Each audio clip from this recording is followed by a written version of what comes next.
You are listening to Alex Nanlohi Podcast, to know the Lord and to make Him known.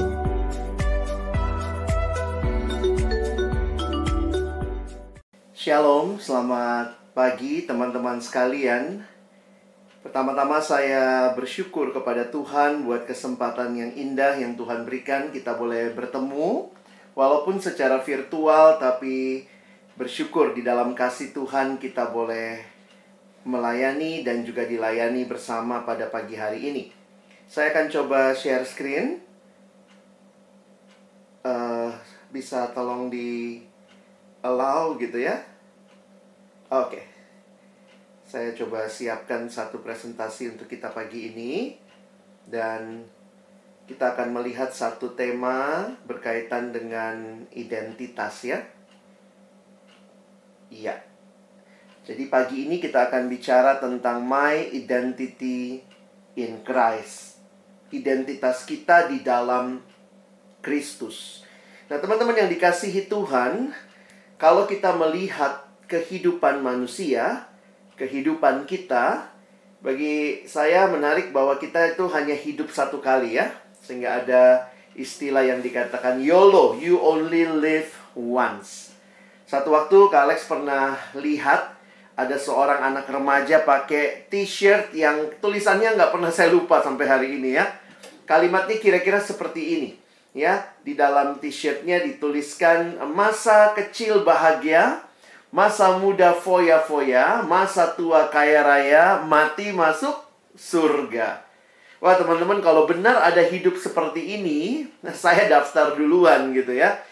Tetapi memang menarik untuk kita melihat hidup yang hanya satu kali ini, bagaimana kita memaknainya? Apa sih arti hidup kita? Nah, kembali kalau kita mau sama-sama melihat bahwa ada satu pribadi yang penting sekali yang harusnya memaknai hidup kita.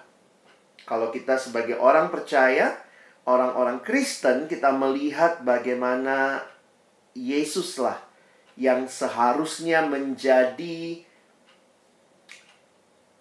fokus dalam kehidupan Kristiani kita. Kadang saya berpikir gitu ya, apa sih yang sangat menarik tentang Yesus ini? Bayangkan di dunia saja, kelahiran Yesus menandai sejarah umat manusia dibagi dua ya. Sehingga ketika dia lahir, dia hadir dalam dunia, kita mulai mengenal ada yang namanya BC, before Christ, sebelum Masehi.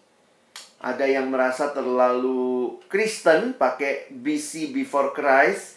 Sekarang ada yang menggunakan istilah BC, before century. Ya, lalu kemudian tahun sesudah itu, maka disebut sebagai tahun Masehi atau ada istilah AD. Ya, AD itu adalah dari bahasa Latin Anno Domini. Anno Domini artinya tahun Tuhan kita ya. Kata anno, dari kata anno, tahun, jadi annual, tahunan begitu ya. Domini adalah Tuhan.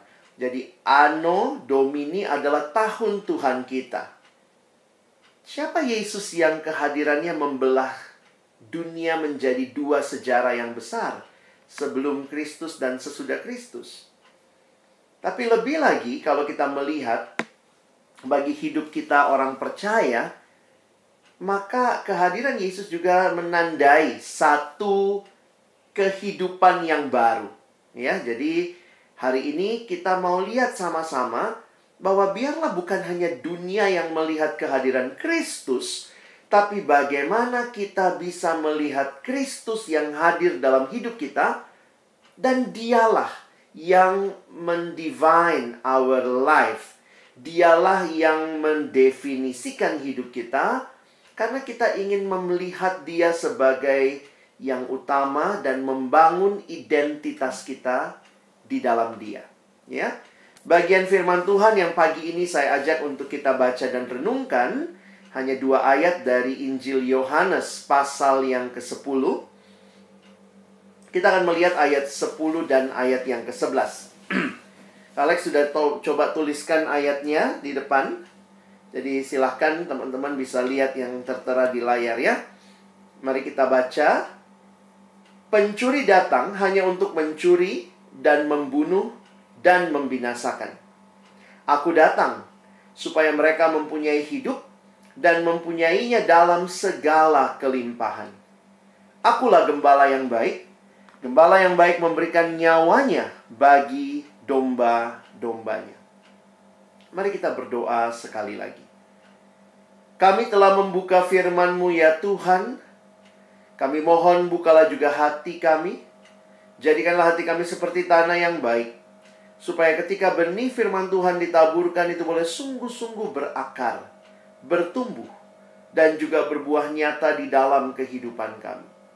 Berkati baik hamba-Mu yang menyampaikan, setiap kami yang mendengar. Tuhan tolonglah kami semua. Agar kami bukan hanya jadi pendengar-pendengar firman yang setia, tapi mampukan dengan kuasa, dengan pertolongan dari Roh-Mu yang kudus, kami dimampukan menjadi pelaku-pelaku firman-Mu di dalam hidup kami, secara khusus di dalam masa muda kami. Bersabdalah ya Tuhan, kami sedia mendengarnya dalam nama Tuhan Yesus Kristus, Sang Firman yang hidup. Kami menyerahkan pemberitaan firman-Mu. Amin.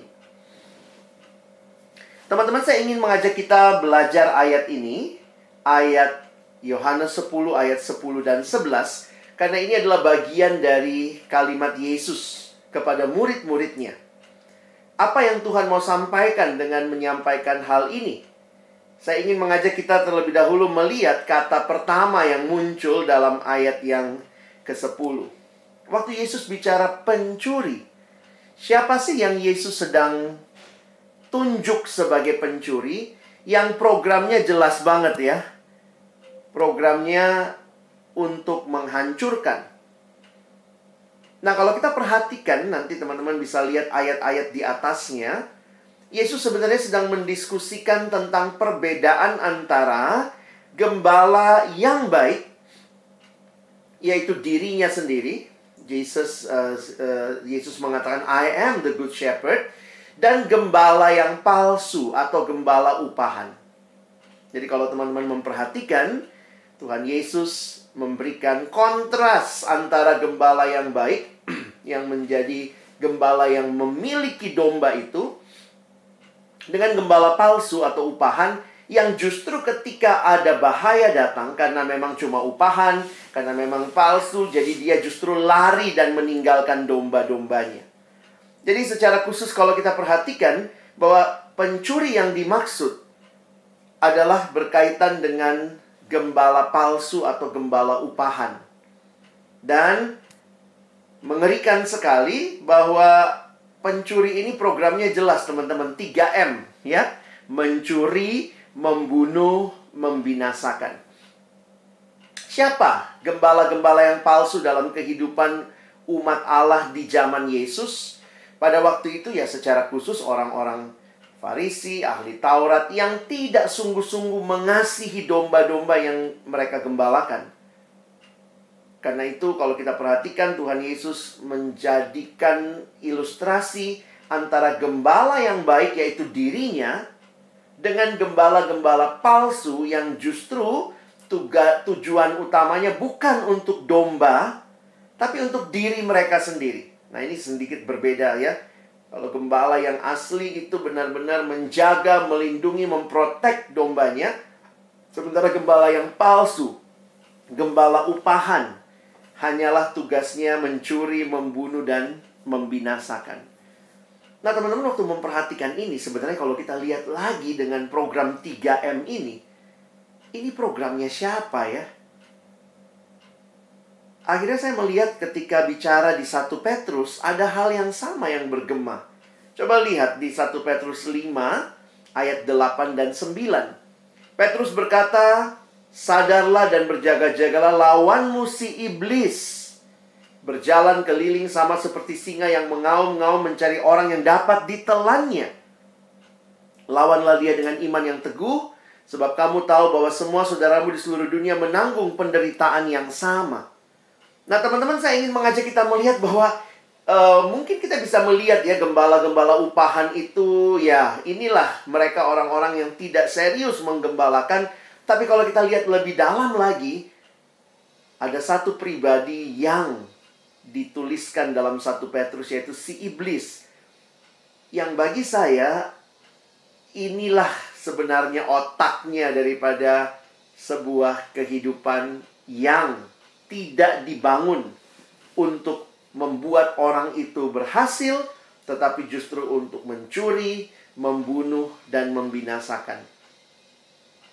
Jadi, saya melihat secara khusus para ahli Taurat, orang Farisi, mereka hanyalah menggambarkan ada satu pribadi yang paling luar biasa jahatnya, yang ujung-ujungnya hanya ingin menghancurkan, yaitu si iblis. Nah, teman-teman perhatikan ya, bahwa kita ada di dalam dunia yang melihat segala sesuatu itu sepertinya memberikan kepada kita kenikmatan, kesenangan. Tetapi pertanyaannya, apakah yang menjadi akhir dari semuanya itu? Ini sangat berbeda. Seringkali orang bilang ikut Tuhan tidak enak, sengsara. Ikut dunia lebih senang, lebih enak. Dunia hanyalah menawarkan nikmat yang ujung-ujungnya sengsara. Nikmat membawa sengsara. Tapi ikut Tuhan menolong kita, mungkin mengalami penderitaan, mungkin mengalami kesengsaraan, tetapi itu membawa nikmat yang kekal. Jadi teman-teman perhatikan, Yesus sedang mengkontraskan antara pencuri dan dirinya. Nah, sekarang lihat apa yang Yesus bawa. Aku datang, kata Yesus. Programnya cuma satu, teman-teman. Supaya mereka mempunyai hidup dan mempunyai itu dalam segala kelimpahannya. Jadi kelihatan dengan jelas beda sekali. Gembala yang baik, Yesus menggambarkan dirinya sebagai gembala yang baik, yang justru memberikan hidup bagi yang dikasihinya. Sementara gembala yang jahat bahkan mengambil hidup, bukannya memberi hidup. Jadi kalau kita kontraskan teman-teman, gembala palsu, gembala upahan, yaitu si iblis dan semua antek-anteknya, tugas utamanya ternyata hanya mengambil segalanya. Tetapi gembala yang baik, Yesus Kristus justru memberikan segalanya. Nah, teman-teman perhatikan dua kontras ini. Karena itu saya sekarang mengangkat kepada tema kita hari ini waktu kita bicara identity in Jesus. Sekarang musimnya map ya, Google Map gitu ya. Posisi ternyata sangat penting teman-teman ya.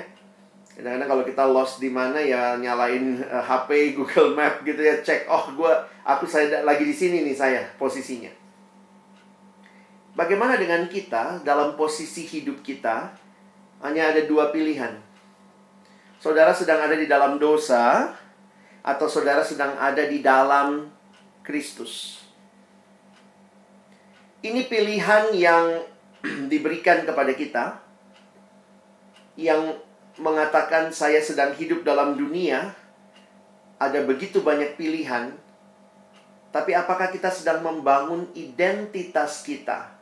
My identity in God, in Christ, atau justru di dalam dosa, in sin, di dalam ketidakbenaran, yang akhirnya kalau kita lihat gambaran tadi, itulah kehancuran yang dibawa. Coba kita lihat satu-satu ya. Kita lihat bagaimana di dalam dosa. Apa yang dosa janjikan? Karena teman-teman mesti pahami ya, bahwa dosa pun sedang menjanjikan sesuatu. Dosa menjanjikan kesenangan, kenikmatan, bebas dari masalah. Tapi apakah itu betul yang dosa berikan? Di dalam dosa manusia diperbudak. Bayangkan gambaran yang diberikan Alkitab tentang dosa adalah seperti tuan yang memperbudak. Alkitab mempersonifikasi dosa seperti seorang tuan yang memperbudak. Karena itu dikatakan kamu adalah hamba dari dosa. Oh, banyak orang yang diperhamba oleh hal-hal yang dia pilih. Ketika misalnya ada yang diperhamba oleh hal-hal ini, judi, rokok, narkoba. Saya kadang mikir gini teman-teman ya. Kita bilangnya kita bebas. Tapi betulkah kita bebas? Karena sifatnya dosa itu memperbudak. Ada seorang adik datang sama saya dan dia bilang, iya kak, saya kadang-kadang Ji merokok, katanya begitu toh. Kalau orang Makassar bilang kadang-kadang Ji saya merokok. Dia bilang saya bebas jika kalau saya mau kasih tinggal rokok, saya kasih tinggal, gampang Ji. Saya bilang betul begitu. Iya bisa Ji, katanya ya. Tapi poinnya adalah saya bilang, kalau gitu sekarang tinggalkan rokok. Wah susah itu kak. Asam mulut kalau habis makan nggak merokok. Saya bilang itu sudah diperbudak namanya. Kalau kamu bebas, kamu tinggalkan sekarang. Kalau kau bisa, berarti kau bebas. Tapi kalau kau bilang susah, berarti kau sedang tidak bebas. Kadang-kadang manusia merasa dirinya bebas, tapi sedang terikat di dalam dosa. Akhirnya dosa membuat manusia menjadi mau tidak mau, harus mau. Itulah sifatnya budak. Budak itu nggak bisa memilih. Dia hanya melakukan apa yang tuannya perintahkan. Sehingga di dalam dosa terjadi perbudakan dosa. Kadang-kadang saya pikir jadi Tuhan juga bingung juga jadi Tuhan ya. Coba ya. Kadang-kadang kita suka bilang, Tuhan nggak baik ini. Tapi coba kau yang jadi Tuhan ya. Gimana itu ya? Manusia mempermainkan anugerah Tuhan. Kadang-kadang kita doa gitu, Tuhan berikan saya kesehatan, tapi rokokmu jalan terus. Coba kau yang jadi Tuhan. Bagaimana memberkati orang dengan kesehatan, tapi rokoknya jalan terus? Kita nggak serius dengan kerohanian kita. Kita nggak serius dengan kehidupan kita. Jadi memang ini realita ya. Dalam dosa, manusia terikat, enslaved by sin. Dosa membuat manusia juga tidak punya relasi yang indah satu sama lain. Dan begitu mengerikannya bahkan di dalam keluarga. Tidak sedikit keluarga-keluarga yang hancur, harus berpisah dan kemudian anak menjadi korban perceraian. Belum lagi kekerasan dalam rumah tangga yang berakibat banyak anak tumbuh dalam dendam, dalam sakit hati. Karena mungkin pernah dipukuli, pernah disakiti, menangis, depresi. Saya ketemu dalam pelayanan banyak orang yang mengalami ini juga teman-teman ya. Di luar kelihatan luar biasa, pelayanannya bagus. Tapi ternyata juga banyak yang disembunyikan di dalamnya. Memang dalam dosa itu begitu ya, kita punya hati yang sulit mengampuni. Kadang-kadang kalau baca tentang mengampuni, gampang bacanya, bisa pimpin PA. Wah, mari kita mengampuni. Tapi realita hidupnya mungkin sulit sekali mengampuni. Dalam persahabatan pun, tidak sedikit bullying terjadi. Dan ini bukan hanya masalah anak SMA, saya pikir ya. Sampai orang besar pun seperti itu. Dan sehingga banyak orang tumbuh dengan kepahitan. Dan memang inilah realita. Kita hidup dalam dunia yang berdosa ya. Kalau ini yang jadi realita kita, bayangkan kalau identitas dibangun dari pokoknya saya mesti balas dendam, saya harus buktikan kepada dia. Kadang-kadang ada yang seperti itu ya. Identitasnya dibangun dari saya ingin membuktikan. Keluarga kami dipandang remeh kak selama ini. Saya ingin buktikan. Apakah hidup tentang membuktikan dirimu? Dan betapa sedihnya ketika hidup hanya didefinisikan. Identitas kita hanya berdasarkan apa yang kita capai. Bagaimana kalau kita tidak capai apa-apa? Betapa sulitnya bicara pengampunan. Dan ini realita-realita yang dekat dengan kehidupan kita. Di dalam dosa, manusia jadi tidak punya kehidupan yang seharusnya. Saya pikir Tuhan sudah kasih kita kehidupan yang sebagaimana seharusnya. Beberapa orang mungkin masalahnya bukan di apa yang baik yang dia lakukan. Ada juga banyak hal baik yang kita lakukan. Tapi ketika hal-hal baik itu kemudian menjadi segala-galanya, nah ini jadi mengerikan. Kasih contoh hal baik ya, misalnya apa yang baik? HP baik nggak? HP baik dong ya, kita punya HP baik. Kita bisa Zoom sekarang, kita bisa ibadah. Tapi jangan-jangan kita juga sedang diikat oleh HP kita. Jadi perhatikan, hal yang baik kalau kemudian dipakai dengan tidak tepat, jadi nggak baik. Berapa banyak orang yang dengan HP-nya ini, dia memuji Tuhan, dia nyanyi, dia ibadah, nanti sebentar dia buka juga pornografi dari HP yang sama.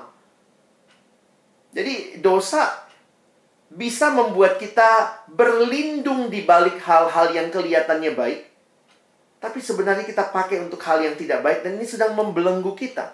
Banyak orang yang punya smartphone, tapi tidak smart.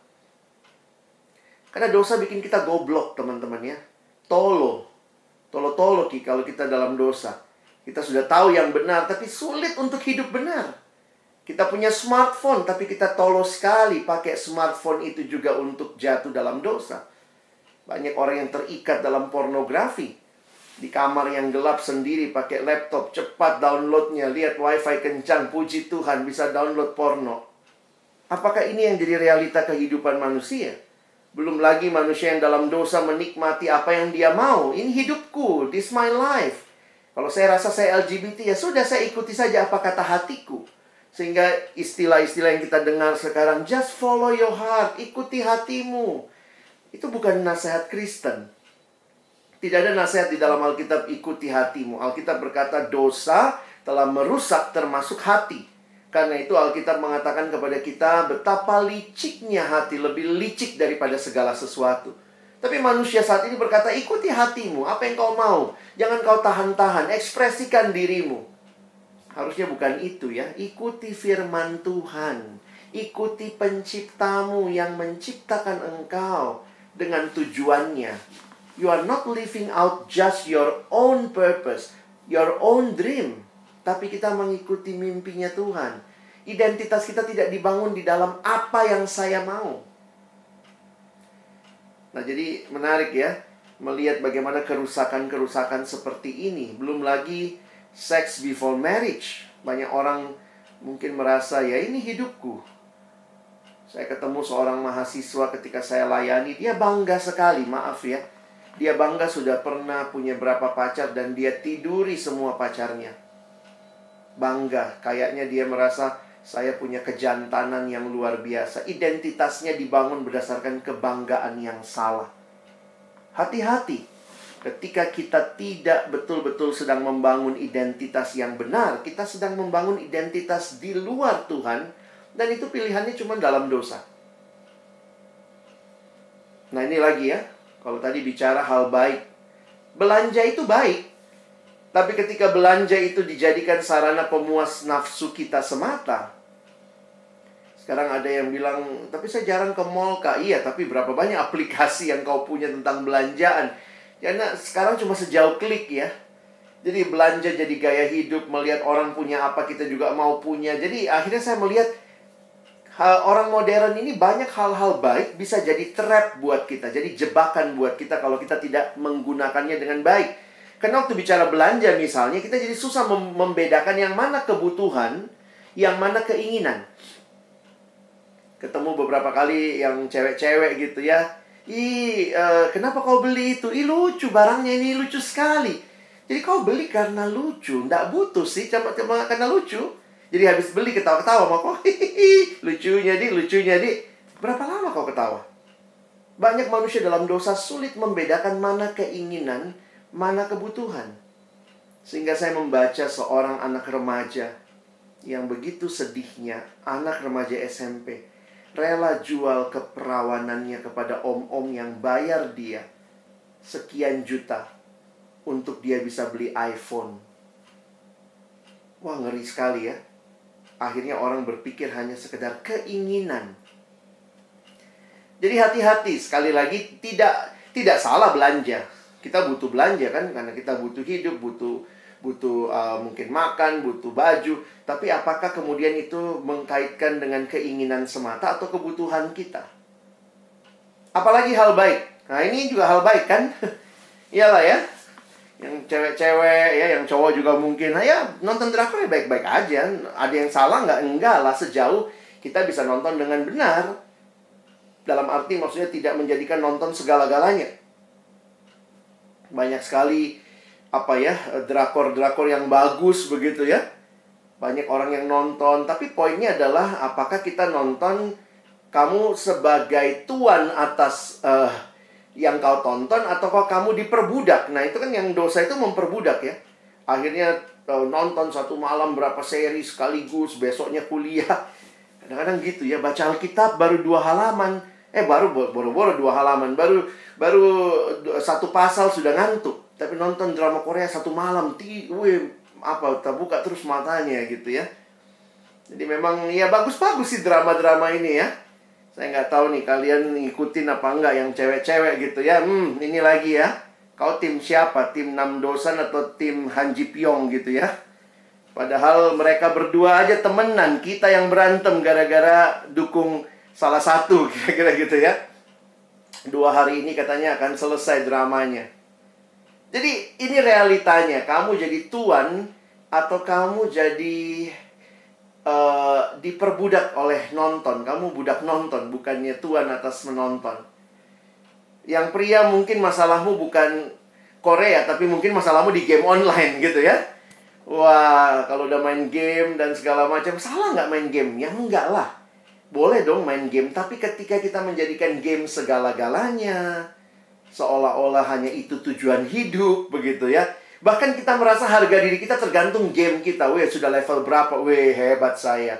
Ada juga yang begitu ya dengan drama Korea. Wih, saya sudah nonton. Wih, kayaknya naik derajatnya kalau kau sudah nonton. Kau belum nonton? Oh, sorry, lebih rendah kau dari saya gitu ya. Jadi ini realita yang kita sedang hadapi ya. Belum lagi Among Us gitu ya. Ini kayak satu fenomena yang terjadi. Manusia jadi senang bermain dan ini jadi bagian yang mungkin orang jadi lupa untuk hal-hal yang penting yang harusnya dia lakukan. Dosa sifatnya membelenggu, teman-teman. Dikatakan dosa itu menyusup perlahan-lahan. Kita memberontak kepada Allah secara sadar dan perlahan. Terjadinya memang pelan-pelan sehingga kita tidak mengenali dampaknya yang menghancurkan. Jadi hati-hati, di dalam dosa kita kehilangan rasa hormat terhadap diri sendiri. Kehilangan kemampuan untuk berpikir sehat. Kayak tadi ya, siapa nggak tahu merokok itu merusak kesehatan? Ada jelas tertulis di samping bungkusnya. Kecuali kau buta huruf ya. Kasihan juga udah kuliah buta huruf. Nggak mungkin kan? Kehilangan kemampuan untuk berpikir sehat. Kehilangan kemampuan untuk berkata jujur. Kemampuan untuk memberi. Kemampuan untuk mengasihi. Kemampuan untuk hidup kudus.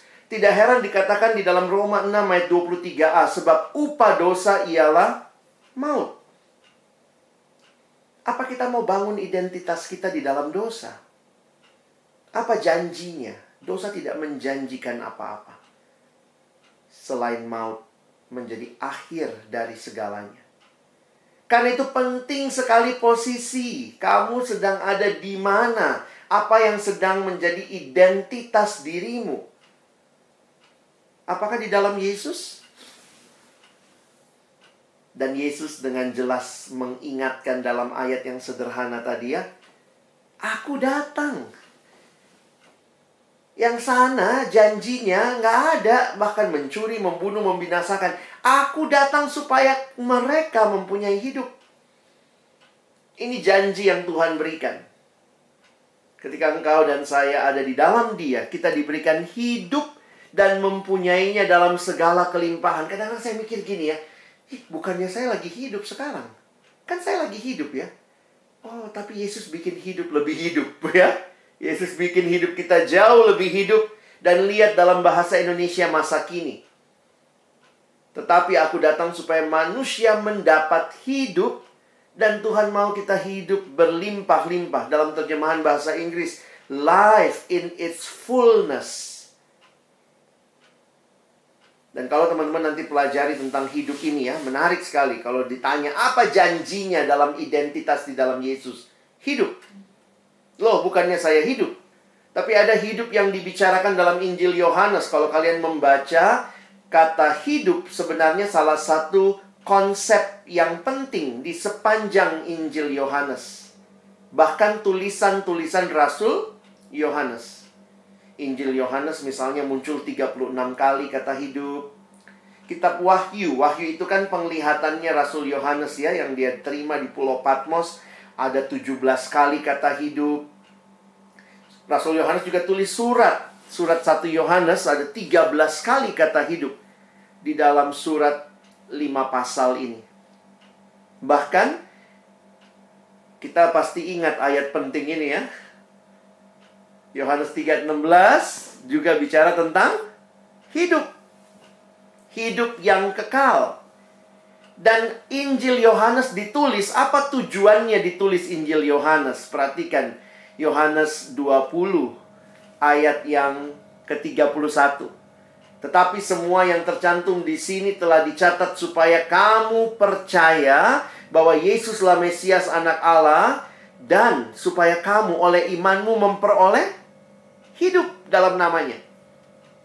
Jadi benar kalau kita perhatikan dalam Injil Yohanes, kata hidup itu terkait bukan cuma dengan hidup yang sekarang teman-teman, tapi dengan hidup yang kekal, yang diterima di dalam anugerah di dalam Kristus. Teman-teman, kalau kita percaya pada Yesus, kita membangun identitas kita dalam Kristus. Janjinya adalah hidup yang kekal. Dan ini bukan sekadar hidup kekal, bukan sekadar bicara nanti punya hidup yang sukses, banyak uang, banyak rumah. Ada yang lebih penting, yaitu hidup di dalam dan bersama Kristus selama-lamanya. Karena itu John Piper mengatakan, abundant life, hidup yang berkelimpahan itu bukan masalah punya banyak barang. It's not about having stuff. Tetapi ini bicara tentang punya kedamaian, punya sukacita, dan terlebih utama, punya Allah. Ada orang banyak sekali uangnya, tapi nggak ada sukacitanya. Ada orang banyak sekali hartanya, tapi nggak punya kedamaian. Hidupnya selalu dikejar rasa bersalah. Kalau perhatikan yang Tuhan Yesus janjikan bukan sekadar kelimpahan materi. Bagi saya gampang kalau Tuhan mau kasih kita banyak materi. Tapi Tuhan mau ingatkan bahwa engkau bukan hanya punya materi, kau punya aku, Tuhan yang memberikan segalanya buat engkau. Bagaimana caranya Yesus kasih hidup ini? Bagaimana supaya Yesus bisa, apa yang Yesus berikan, supaya engkau dan saya alami hidup yang kekal. Itulah ayat kedua yang kita baca tadi. Dari tadi kita hanya di ayat 10. Aku datang supaya mereka mempunyai hidup dan memilikinya dalam segala kelimpahan. Bagaimana supaya kita alami hidup itu? Ayat 11 berkata, akulah gembala yang baik. Gembala yang baik memberikan nyawanya bagi domba-dombanya. Wow, teman-teman, waktu saya renungkan ini, untuk memberikan kita hidup, Yesus kasih hidupnya. Harusnya kan kita yang mati karena kita yang berdosa. Harusnya saya yang mati supaya dosa saya selesai. Tapi kemudian Yesus yang mati gantikan kita. Dan karena dia mati, saya dan engkau bisa hidup. Di kayu salib, Yesus menyerahkan seluruh hidupnya bagi engkau dan saya. Ada satu ayat di dalam Injil Yohanes, ya, tidak ada kasih yang lebih besar daripada kasih yang memberikan nyawanya untuk sahabat-sahabatnya. Dan Yesus berkata, kamu adalah sahabatku jikalau kamu berbuat apa yang kuperintahkan kepadamu. Jadi Yohanes 10 ayat 10 adalah sebuah janji kehidupan berkelimpahan yang dialami hanya ketika kita ada di dalam Kristus. Dan karena kita ada di dalam Kristus, kita hidup di dalam Dia, maka kitalah orang-orang yang memiliki hidup yang berkelimpahan itu. Tapi ingat, ini bukan cuma sekadar hidup berkelimpahan nanti, tapi kalau kalian perhatikan, hidup yang Yesus berikan bukanlah hidup biasa, melainkan hidup yang penuh dan berkelimpahan. Inilah hidup yang sejati, yang kekal, yang hanya bisa diperoleh dari Yesus. Tapi ini bukan hanya sesuatu yang nanti akan kita alami pada masa mendatang sesudah mati, tetapi sudah mulai dari sekarang. Ada ayatnya? Ada. Hidup kekal itu bukan cuma masalah nanti, sudah dimulai dari sekarang. Karena lihat bagaimana Yohanes 17 ayat 3 memberikan definisi hidup yang kekal. Inilah hidup yang kekal itu, yaitu bahwa mereka mengenal engkau satu-satunya Allah yang benar, dan mengenal Yesus Kristus yang telah engkau utus. Saya lihat situ ya. Jadi hidup kekal itu dimulai dari mengenal satu-satunya Allah yang benar. Teman-teman sudah kenal Tuhan Yesus? Sudah terima Dia dalam hidupmu? Berarti engkau sudah alami hidup kekal. Memang nanti ada, tapi itu adalah penggenapan. Tapi sejak sekarang, di dalam kita yang kenal Dia, kita telah mengalami hidup yang kekal, yang menanti penggenapannya pada waktu Yesus datang kedua kali. Bagaimana respon kita? Tuhan Tuhan Yesus pagi ini bicara kepada engkau, kepada saya. Aku datang supaya engkau mempunyai hidup dan mempunyainya dalam segala kelimpahan. Bagaimana kita alami identitas yang seperti ini dengan janji yang begitu indah? Tidak ada lain selain kita buka hati terima Yesus. Buka hatimu, terima Yesus dalam hidupmu sebagai satu-satunya Tuhan dan Juru Selamat. Saya sudah Kristen dari kecil. Pertama kali dengar istilah terima Yesus, apa sih itu ya? Saya sudah Kristen, saya sudah kenal Yesus, saya sudah CD, saya sudah ikuti semua. Tapi saya sadar ya, pada waktu itu kekristenan saya hanya tradisi. Kristen KTP, Kristen tanpa pertobatan, Kristen tanpa pembaharuan, Kristen tanpa perubahan. Ya cuma Kristen aja, papaku Kristen, mamaku Kristen, masa saya agama lain? Tapi ketika saya mengenal Yesus, terima dia dalam hidup saya, di situ saya jadi mengerti, oh ini toh artinya terima Yesus. Berarti saya secara pribadi buka hati saya menerima dia sebagai satu-satunya Tuhan dan Juru Selamat. Saya menyimpulkan akhirnya menerima Yesus itu ada dua hal ya. Pertama, berarti percaya sungguh-sungguh bahwa Yesus satu-satunya Tuhan dan Juru Selamat secara pribadi. Ini artinya terima Yesus. Percaya. Orang yang percaya sungguh-sungguh itu orang yang bisa berserah. Kayak anak kecil ya, waktu dia percaya papanya papa yang baik, maka dia berani lompat. Dia tahu papanya akan menangkap dia. Jadi percaya sungguh-sungguh. Jadi ini bukan cuma imannya mamamu, papamu, mereka Kristen, tapi bagaimana dengan kamu secara pribadi? Kerohanian tidak bisa diwakilkan. Jangan bilang, ih papaku pendeta, mamaku pemimpin kor, kakakku majelis, semua aktif di gereja. Ya sudahlah, saya diwakilkan. Oh nggak bisa. Kadang-kadang kita coba bercanda ya, kaulah ke gereja ya, titip doa ya, wakilkan aku. Nggak bisa. Pertanyaannya adalah engkau di dalam Kristus atau engkau di luar Kristus. Kalau engkau di dalam Kristus berarti engkau percaya bahwa Yesuslah satu-satunya Tuhan dan Juru Selamat bagimu secara pribadi. Orang Kristen kadang nggak sungguh-sungguh. Hari Minggu percaya Yesus, hari lain percaya dukun. Itu bukan orang Kristen. Itu orang-orang yang mempermainkan kekristenan. Orang yang percaya pada Kristus, maka di dalam seluruh hidupnya ada perubahan. Karena itu hal kedua berkaitan dengan terima Yesus. Terima Yesus juga berarti bertobat. Karena ada hal-hal yang harus ditanggalkan. Dan ada hal-hal yang harus dikenakan. Istilah yang Paulus pakai di dalam kitab Efesus menarik. Dia pakai istilah menanggalkan. Bukan meninggalkan ya, menanggalkan dan mengenakan. Dia pakai gambaran seperti ganti baju. Hidup lama itu saya tanggalkan dan hidup baru itu saya kenakan. Berarti ada komitmen untuk perubahan. Ada kehidupan yang dibawa kepada Tuhan. Ada pertobatan sungguh-sungguh. Seperti pemazmur Daud berkata, dosaku kuberitahukan kepadamu, dan kesalahanku tidaklah kusembunyikan. Aku berkata, aku akan mengaku kepada Tuhan pelanggaran-pelanggaranku, dan engkau mengampuni kesalahan karena dosaku. Datang sama Tuhan. Alami pertobatan. Alami Tuhan mengampuni kita. Dan jangan lagi hidup terus dalam dosa. Dan selanjutnya bangun hidup yang baru.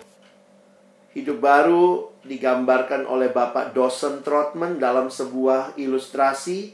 Dia kasih judul ini namanya ilustrasi roda. Apa yang dia maksud? Ya sama seperti roda. Dia bilang roda itu kan yang putar porosnya sebenarnya ya. Jadi di pusat hidup harus ada Kristus. Lalu dia menggambarkan ada dua macam jari-jari. Satu yang vertikal hubungan dengan Tuhan. Satu yang horizontal hubungan dengan sesama. Jadi dia menggambarkan. Harusnya dalam hidup orang percaya. Dia bangun relasi dengan Tuhan. Maka baca kitab suci, doa. Tiap hari ya. Saya bicara sama Tuhan namanya doa. Tuhan bicara kepada saya melalui firman Tuhan. Makanya dari kecil kita sudah dikasih tahu dari sekolah minggu ya. Bagaimana bertumbuh adik-adik? Baca kitab suci, doa tiap hari kalau mau tumbuh. Bangun hidup yang berelasi dengan Tuhan, membaca firman-Nya, berdoa. Dan bukan hanya relasi vertikal, bangun relasi horizontal. Bapak dosen Trotman menggambarkan ada 2 relasi horizontal. Pertama, ke dalam sesama orang percaya, kita harus rajin bersekutu. Dan keluar bagi mereka yang belum percaya. Saudara dan saya hadir untuk bersaksi. Jadi sebenarnya inilah kehidupan orang Kristen, di mana Kristus ada di pusat hidup. Dia terhubung dengan Tuhan dalam doa dan firman, terhubung dengan sesama di dalam persekutuan dan kesaksian. Harusnya kalau ini kehidupan kita di dalam Kristus, maka kita alami itu. Janji hidup dan kehidupan kita bahkan bisa terpancar begitu rupa. Cara belajarmu akan menjadi cara belajar yang memuliakan Tuhan. Cara kamu bergaul akan jadi cara bergaul yang kamu juga bukannya ikut hal negatif. Kadang-kadang banyak orang Kristen jadi trend follower ya. Satu kelas bolos, ikut juga bolos gitu ya. Semua nggak bikin tugas, ikut juga nggak bikin tugas. Harusnya kita jangan jadi trend follower ya. Kenapa kita nggak jadi trendsetter? Mari, rajin. Wah, semua jadi rajin. Harusnya begitu ya. Jangan cuma jadi orang Kristen yang trend follower, tapi be a trendsetter. Dan akhirnya juga kalau kamu sudah pacaran, cara pacaranmu berbeda. Jangan jadi orang yang mempermalukan Tuhan, teman-teman. Tapi hiduplah mempermuliakan Tuhan. Lihat gambar ini ya. True love waits. Ada kalimat di paling bawah. Save it until marriage. Bersyukur dalam kekudusan kita jalani pacaran yang kudus. Persembahkan pasangan kita kudus di altar pernikahan. Jangan main-main dengan seks. Tuhan ciptakan seks dalam relasi suami dan istri. Nah, harusnya kalau kita mengalami hidup itu, kita ada di dalam Kristus, janjinya kita beroleh hidup, maka hidup kita berubah, bahkan hidup kita jadi berkat bagi banyak orang, dan terutama hidup kita bagi kemuliaan Allah. Sekarang pertanyaan bagi kita. Teman-teman mau bangun identitasmu di dalam apa? Di dalam firman? Di dalam Kristus? Atau kita bangun identitas kita di dalam dosa yang tidak membuahkan apa-apa? Marilah pagi ini, setelah dengar firman Tuhan, responi dalam hatimu. Dan biarlah kamu boleh memilih identitas di dalam Kristus. Buka hatimu, terima Dia. Tinggalkan dosa. Percaya sungguh-sungguh kepada Yesus. Tuhan menolong kita. Amin. Mari kita berdoa. Bapa Surgawi, terima kasih banyak buat firman-Mu. Terima kasih ketika kami kembali boleh diperhadapkan dengan pilihan membangun identitas kami di dalam dosa yang akhirnya tidak menjanjikan apa-apa. Atau kami membangun identitas kami di dalam Kristus yang memberikan hidup dan memberikan kepada kami kehidupan yang kekal. Tolong kami untuk tidak terlena dengan bujukan tawaran si iblis yang selalu berusaha menjauhkan kami dari Engkau ya Tuhan. Tapi lekatkan hati kami kepadamu, sehingga setiap pilihan-pilihan kami mengingat. Ini semua adalah anugerah Tuhan yang besar yang sudah kami terima di dalam Kristus. Dan kami mau membangun identitas kami di dalam Engkau. Kami rindu sebagai anak-anak-Mu, kami bukan hidup mempermalukan Tuhan, tapi kami hidup mempermuliakan Tuhan. Tolong semua adik-adikku yang hari ini sama-sama kami mengikuti spiritual camp ini, agar kiranya Tuhan yang terus meneguhkan setiap komitmen kami. Kami yang mau sungguh-sungguh buka hati terima Yesus, Tuhan yang teguhkan. Dan biarlah di dalam Engkau hidup kami berbuah, jadi berkat bagi banyak orang dan menjadi kemuliaan bagi Tuhan. Sekali lagi kami bersyukur. Dalam nama Tuhan Yesus Kristus kami sudah menaikkan doa kami. Amin.